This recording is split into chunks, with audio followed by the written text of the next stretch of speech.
Types of mutual funds, Part 1. Okay, suppose you want to travel from Mumbai to New Delhi. That's a long journey, and so your travel agent gives you options of different modes of transportation that you could use to get there. So he lays out the route, the time it takes, and flexibility of each mode for you. And now, it's up to you to decide which mode suits your pocket, time and comfort the most. Well, reaching your financial goal is pretty similar. Once you know your end goal, how much time you have to reach a goal, what level of risk you're willing to take, and what flexibility you desire in terms of liquidity, there are tons of ways to get there.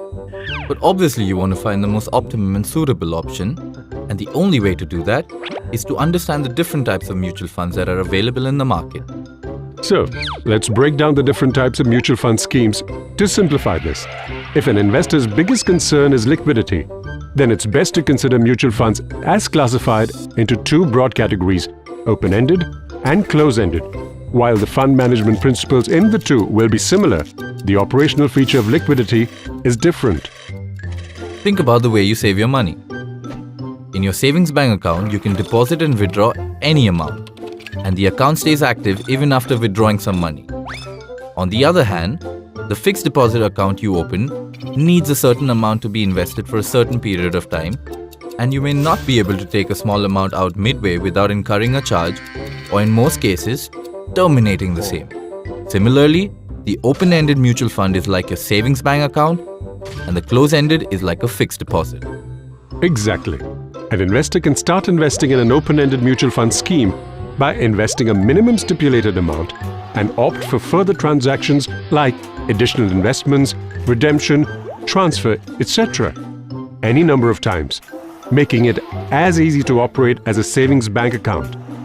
A close-ended fund, in comparison, operates like a fixed deposit, making it much less liquid or convenient. The scheme remains in operation for a certain period of time, after which it matures and money is returned to the investor. Another difference between the two types of funds has to do with the way an investor buys and sells the two. Close-ended funds have to be listed on the stock exchanges from where they are bought and sold. Also, the market price of the units of close-ended funds are normally offered at a discount to the prevailing NAV. There's more. Because your close-ended fund units can be sold only through the stock exchanges before its maturity, you must do that in the demat format. Remember, you may retain the right to hold the units in the account statement form. However, you won't be able to transact through stock exchanges, only wait until the scheme's maturity. But hold on. There's a third type of mutual fund, interval funds. Combining the features of both open and close-ended schemes, these funds are open for investment or redemption during predetermined intervals. So just like you would assess which mode of transport to choose for your journey, depending on rigidity of your travel plan, you can assess from the three types of mutual funds here, based on their liquidity, what suits your objective better. If liquidity is not the biggest concern on your plate, there are more classifications of mutual funds you can refer to. Some go by the type of assets they invest in, such as debt or fixed income funds that invest in fixed income securities like treasury bills, government securities, bonds, and securitized debt. There are equity funds that invest largely in equity shares or companies and equity-related investments. And then there are hybrid funds that are a mixture of debt and equity.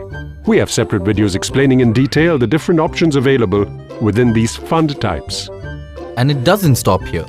Watch part 2 of this video for more types of mutual funds based on the way the schemes are managed and various other new age mutual fund schemes.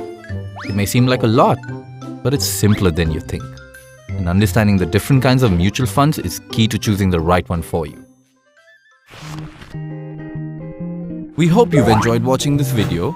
Watch more and we'll help you learn about different investing concepts. You can also write to us with your feedback at editor@templeton.com. Mutual fund investments are subject to market risks. Read all scheme-related documents carefully.